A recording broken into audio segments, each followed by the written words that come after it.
I already recorded. It's like an hour and 10 minutes of me just talking about a lot of stuff. But so after I finished, it's still downloading. It's taking forever. But I started looking for something to watch, which is so impossible to find something. Yesterday, I mostly listened to music. Except for I watched David Wilcock. It seemed like there was something else. But usually I just try and find something to watch, and it's very difficult. But so there was something about a time traveler. Oh, and that guy's show yesterday, I said I think it's called Insights. It's called Inspired. And the one that I had said that he even has people saying him and his wife are cabal. But he shares a lot of good stuff. But anyways, so he had shared this thing about the Philadelphia experiment, the Montauk. I think it's called Montauk experiment, but you can look it up. But they were messing with, there's a lot of stuff that went on, like with the Philadelphia experiment is when they were doing time travel with this big ship. They've been practicing this stuff for a really long time. So this guy, he was part of the experiment. And so they sent him to a different time period. And so this time traveler, like I didn't know who it was going to be when it said the time traveler talking about what was in the future. I didn't know who it was going to be. And it was this old guy who has spoken out a bunch of times. I don't even know if he's still alive. But anyways, he was a part of the experiment and he was sent to another time. So he was saying that 600 years from when he was talking or from now, I can't even remember what date. You can look it up and see. But he was talking about the future all being kind of run off of AI. And we have these cities, these really huge cities. Some cities that are even floating because we've mastered, what is that they say that holds us down? I can't think of what they say.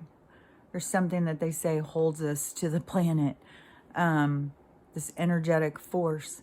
So he was saying somehow they figured out how to gravity, go against gravity and make these floating cities.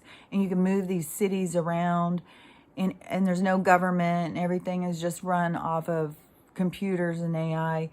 And there's only 500 million people in the whole thing that know you're not allowed to go over that number. And anyways, while I was watching that, I was like, I just had to turn it off. I'm not putting that into my mind. I'm not going to be any part of that creation. That is nothing I align with. If that is something that someone else aligns with, and they want to go through those experiences, then they would create that. This is why I wanted to talk about this, because I don't think that people really understand that you create the world you want. We think that we're all creating the same world, but we're not creating the same world. So there could be a lot of people who want to go through that experience of living in a place that is like that. And that's the reality that he went to, this existence of this reality that was created. And he went into that reality. But that's not the only reality. And it's like what I was saying yesterday. There's going to be a lot of different realities. Just like in the creation of Earth, there's all these different realities that are happening. It's not all the same in all the same places. So, and when you go into a reality, you enter into another existence. It's another state of being. Like we think it is, because we think of everything so three-dimensional and that everything exists in this materialistic world, but it's not really like that. So if you want to, whatever you want your future to be, that's what I keep trying to say. Focus on the future you want for yourself, not on one that somebody else says, oh, this is what it's going to be. Because the only reason it would be that for you is because you aligned with it, because you wanted it, because you needed it. You put your energy into the creation of that environment, into that experience, because you want to experience it. But you don't have to have any part of that, because you're a conscious being that is creating your own world. And there's other conscious beings around you that are participating and creating the same world as you. So I completely was not in alignment at all with this sci-fi world that he's leading, that he was talking about was the world of the future. To me, when I had listened to Allison Coe talking about the different QHHT, the one that stood out to me so much that I see as the future I want to experience, the future I'm going to put my energy in, is the people were living more of a natural life. They weren't having to work or whatever. I mean, why would you need to work if you feed yourself? If you have somewhere to live, why would you need to go and work all the time? That's all been a trap. And it's all been us chasing our tails. But when you go into actually living, like, what would be the reason? I mean, we would need communities if there was something that people wanted or needed. I mean, you couldn't just, everybody just sit back and like, I'm not doing it. So if you really wanted it, then you probably be the one to do it. But, I don't think it's going to go into like this lazy kind of world where, because you would have to be able to feed yourself and take care of yourself. It's going to become not such a big job where we're depending on someone else to feed us. And they keep, saying, oh, there's not enough. Why are we going to them for food then? So in the one that she had talked about to me, the people were living in, everybody was really healthy. Everybody that would see themselves always says that they look super healthy. Like I said, that their hair is really long and thick. They have really big muscles. Everybody's really in good shape. And the one that I remember in particular, people were living like in tree houses. They were just living up in the trees, which, I think that would be really cool. But when they would go out walking, they were in communication with nature. They were a part of it. Like, everything was in communication with everything else. That's the world that I'm talking about, that I want to live in. One that is based on us becoming part of the magic, being a part of everything. Not this separation, not going into having computer AI run the world. And that for some reason, nobody ever has babies or sex and everybody just lives in floating cities, but there's no traffic because there's no people. That is not, that's not an experience that I want to go in and experience. So I wouldn't go in and experience that as a soul. I'm going to focus on what it is I want for the future.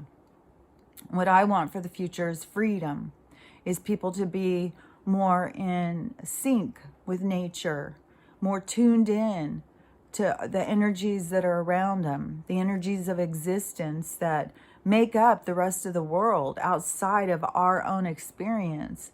There's a whole bunch of energy that's out around us. Just when I was talking yesterday about the ones who call themselves the builders, I think he said it was the ones who are creating this holographic world that we're living in. Like, we put out what it is that we expect from it, but they create it. And it's all just an illusion.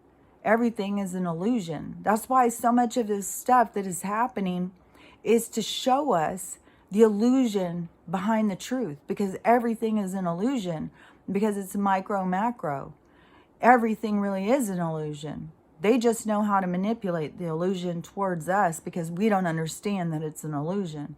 But really, we can focus where we want our energy to go as this is unfolding, as we are changing the scenario, as we're changing the landscape, as the world is changing, we direct the energy where we want it to go. And it will be pockets of people. It won't just be all of us will be like, oh, I want to live in a smart floating city. I had heard too from some other, I don't remember, it might have even been one of Alma's people that was doing one, but everything was a crystal. The cities were made of crystal, and everything was super high tech. And, that I think will probably be a part of reality. I think there probably will be places that are really high tech, kind of, but a spiritual kind of high tech, not just computers running us. Like maybe in that one guy yesterday where he said he thinks it's this merge of AI, like the science and nature coming together is where we're headed, which I think the only thing about science is going to be the release of all the patents, all the things that have been held back from us, and us choosing what it is we want as a part of our life. But, the way he was saying it, I just took it as like, there's people who want to have this AI spiritual life. Like, and that it goes all the way back to Atlantis and Lemuria, that there was some sort of a fight between the spiritual and the technology, kind of like what's happening here. And how it's going to go is going to be full circle. But there's so much going on too about souls realizing their own potential. So certain souls could choose to go through that experience and create that experience. And we may be able to go and visit that experience. It all depends on frequency and vibration and your own abilities of your own consciousness, how you master your abilities to be able to travel through time and space. And I think that we're going to be getting taught a lot about that in, in our near future when we get through this hard part. But anyways, I just wanted to really point that out while I was watching, because that made such a good illustration to me of what I was saying, is that future could exist. 100% that future can exist if that's what people want. If people want that future, the people who want that future will create that future and it will exist. But there's a lot of people who have a lot of different visions for the future. And all of those visions will also exist. There won't just be one set thing. Just like this world was never one set thing. There's all sorts of different adventures and experiences you could have in this world that we think of as Earth. So just, whatever it is, when you hear these different people talking about like what is going to be the future or whatever, the future is whatever you want it to be. Just like when people die and they believe they're going to go to heaven, they're going to meet Jesus and all that stuff, they'll make it happen. That will be what they will experience. Whatever you believe is what you will experience. So it's up to us to know that what we want, what we desire, is available to us so that we can create what we want. Otherwise, we are just still in that position of having to go with someone else's creation. But why? Why do we need to say somebody else's creation is more of what is available instead of believing in ourselves and what we want is available? That's this process that we're going through, this sovereignty, this learning about ourselves. That is what gets us into this position of being creators, of creating the world that we want. And it does start at home. It is us putting into action what we desire. If we want unity, we want people to get along, we want people to love, then we have to be putting that out there. And then we will draw in those people. And together we will create the world that we desire. And there will be a lot of different ones. So just don't get caught up when somebody's saying, oh, this is the future, this is the future. If that's not the future you want, don't focus on their future. Focus on your future. Focus on what you want. What is your best timeline? What do you see for your future? That is our sovereignty. That is our abilities. That is us learning about who and what we are. And I just thought that was really important. And I thought that gave me a good opportunity to say that. And I don't know if it makes any sense to people, because you just don't know. Every time I'm talking, it's like I don't really know if people get the message that I'm really putting out there. Because, it really is an expansion of how we understand this world. And we're all going through that to understand it and absorb it at our own rate. So there's no shame, you know, if things don't make any sense. They will make sense. Your soul knows when it's going to make sense for you. So don't stress out, you know, if, you know, especially if I'm saying stuff that doesn't make any sense, you know, it will, whatever you're supposed to go through, you will go through. You know, whatever you are here to learn, you will learn. So, oh, and I just saw, I just want to say this again. This freaking, I swear to God, I don't know how they drag out this Amber and Johnny trial, and all is just a distraction. I mean, the stuff that has been going on behind the scenes while they're getting everybody to focus and talk about this nonsense.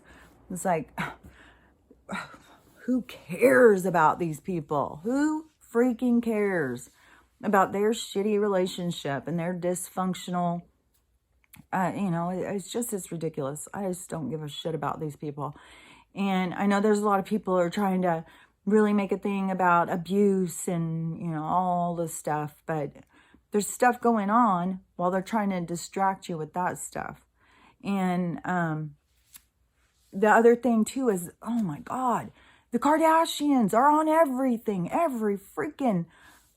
everywhere. Everywhere you look, the distractions are there. And who they're marrying, who they're banging, who they're popping out a kid with, you know, all of this stuff. It's just nonstop. The Kardashians are such a distraction tool. And they really disgust me.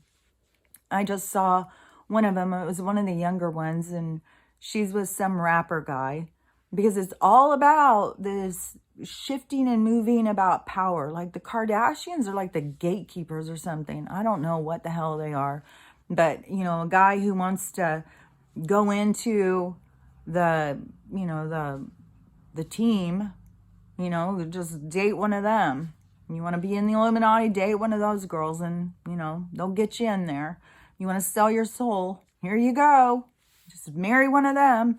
That's what, it's like, that's all they do. It's just, they're like handlers, like fishing lure handlers, like pull them out of the, you know, I don't know. There's something weird about it.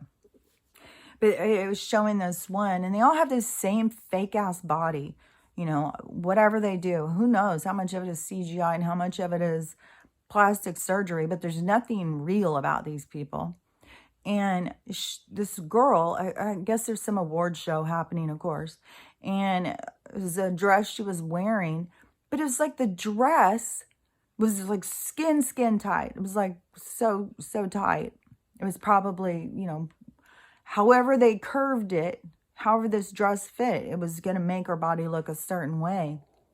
But the weird thing was, it was like, what is that when they paint something and then they give it a different look? So it was like this dress, what is that called? I used to paint cars all the time with this. It was really popular for a while.